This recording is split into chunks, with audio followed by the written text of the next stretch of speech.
So we create happy mindsets, right, at Happiness Factors. And let me... This one? What have you told me? Yeah, needs been serving you.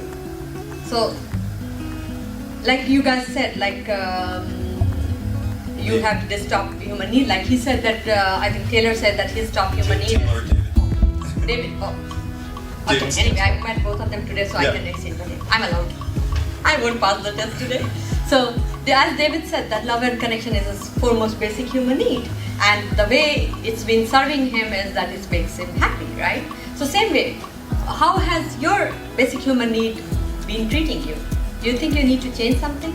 Or do you think like it's working fine with your life and giving you a happy and fulfilled life?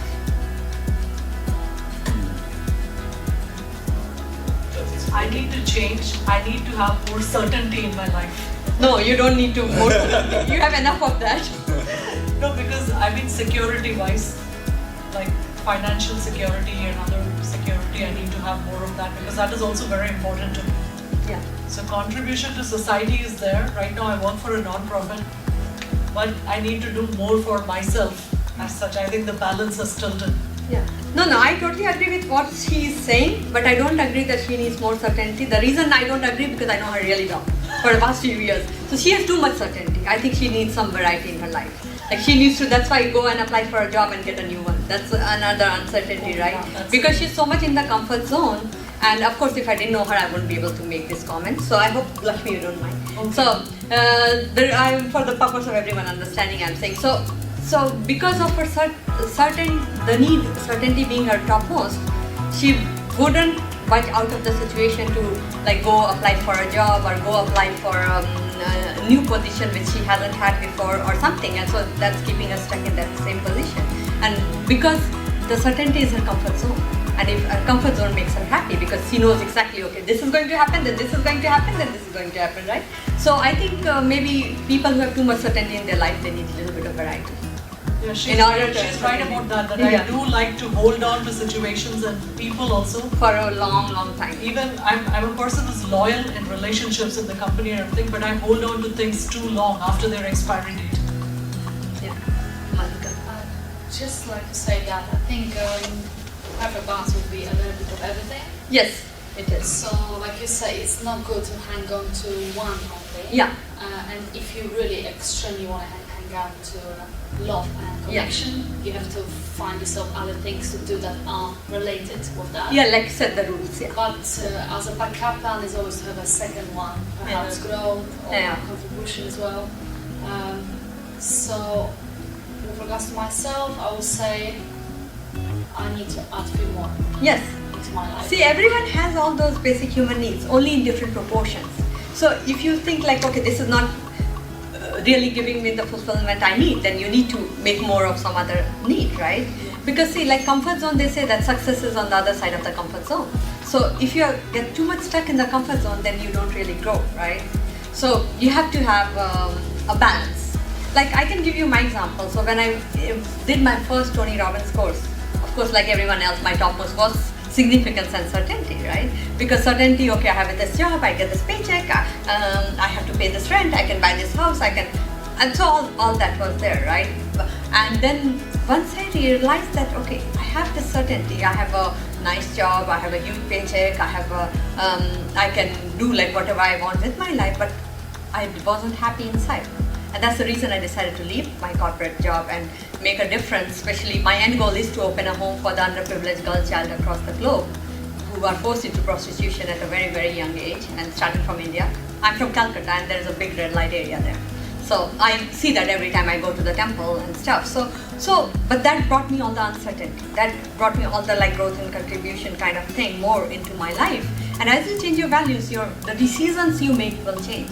And ultimately, your life depends on the decisions you make, right? So we are all a product of whatever life path we choose, right? So that's the reason for understanding it, and also then you better understand yourself, and then you are more happy because you understand, okay, why am I doing this? And then you realize, okay, this is why I'm doing this, right? And then you handle it, and you catch yourself, and you don't do it again, or you do more of it if that makes you happy.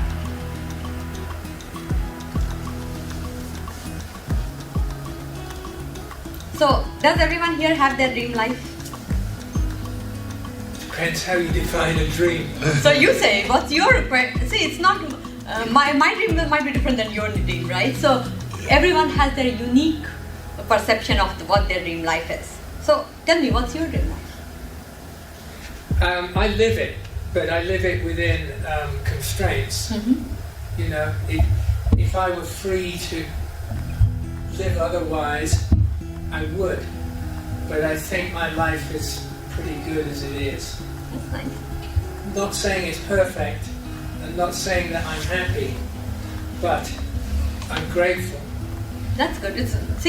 Gratitude is the first step, but then that means you are yet to live your dream life. I'm getting that. Well, I would say I've lived it, but it's not static. It changes, so you have to constantly be adjusting it.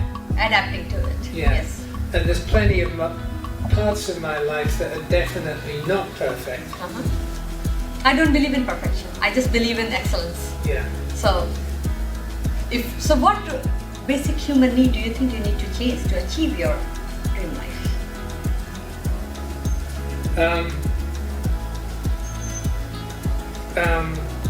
Self-worth. Of course, that's the most important thing. If nothing else helps, that's the thing which gets you through, right? Self-esteem. And how are you going to achieve it? Well, I'm working with Jay, so to be honest. That's nice. That's awesome. So you're already on the right track. I believe I am, yes. Yes, so that's good. So you have are taking steps towards your dream life. Anyone else? Are you guys all living your dream life? No. I mean, you know, I'm just going to say one more thing. We are, in this culture, we are fed these ideas of what a dream life is. Yes. And you can believe them, but they're not necessarily right. No, everyone has their own unique version, right? It's not that one size fits all. But Like for example, in this culture, you know, making a lot of money is an idea that you think you're going to be happy if you reach that, but No, not necessarily. No, not necessarily. You see how many famous people commit suicide, or wealthy people like Kate Spade or Robin Williams are two outstanding examples, right? So money doesn't bring happiness. Money can buy you things, of course. Money, success, any of these things, it's all about not how you directly feel inside. related to internal happiness. That's true. Happiness has to come from within, right? And in order for it to come from within, you have to understand your basic human needs, and as well as understand what makes you happy and take steps towards doing that. So like Tony says, progress equals happiness. So I guess right now you might be happy that you are taking steps towards developing your self-esteem, right? Yeah. Okay. Anyone else have a dream life? Okay, Monica. I'd say be in control, not to become too extreme. Yeah. With your priorities. And be happy from the basic human needs. Yeah. Don't just look at the growth and significance and these kind of things. So, and learn how to be less anxious. Yeah. And pretty much it. Not to get too extreme. And find pleasure in basic things. Yeah, because then you'll always have something to find pleasure in, right? And being less anxious. Yeah. Like, for example, I would say my dream life, of course, will have me opening different homes for underprivileged girls across the globe, and not worrying about how I will financially fund it, and getting my happiness products access to everyone across, whoever needs it, right? So, but at the same time, I would say like being grateful for what I have, right? Every morning when I wake up, I'm grateful that I'm alive today, because not everyone gets that chance. Like so many people die in car accidents or something else happens, or so they don't get to live the life. So that's the first thing I get grateful for, and then set the intention that today is going to be an amazing day, and that sets the tone for the rest of my life. So if you set an intention early in the morning, as soon as you wake up, that decides how your day is going to unfold, or how you will react to whatever is happening in your day, right? And also learn how not to respond to negative thinking. Yes.